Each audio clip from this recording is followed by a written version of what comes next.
Ngana bene make unu mara na ya prepare go kwa o. We are coming in our own way.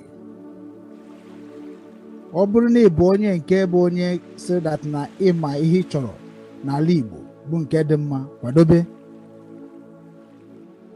Maka na 2027 election n'ala Igbo ọma ndụkwa possible.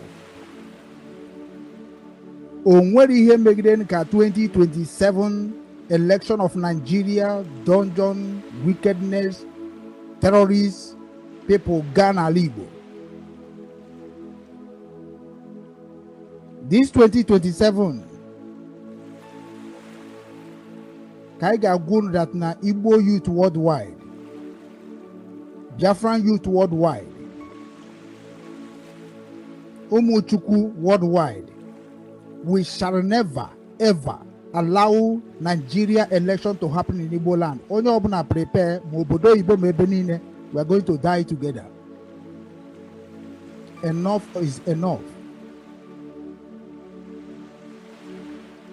Ogadema ni biara game ntị ọfụma ka unu fife na-eme na be anyị etibego mkpu a kemgbe ụwa mana ya matọ n'ebe anyị na-eti mkpu na kịta ya bịazi na-aka ogologo akụkọ ihe anyị ga na-abịa na-eme ka ịmata bụ gịnị ka ịmata that na danger dị ihe a na-egbugasị ndị be anyị kịta na nke a bụ obere agwara m na agwa before agwara m na agwa na a ga-eji kọpụ na-akwọrọ mmiri n'ala Igbo iche na mmiri ka na-akwụ mana ọbara ka na-akwọ kita unu afụgo ndị be name of Igbo land anyị ma na-egogo unu niile mana asị that na okenye ada aka nka na-egwu ọma agba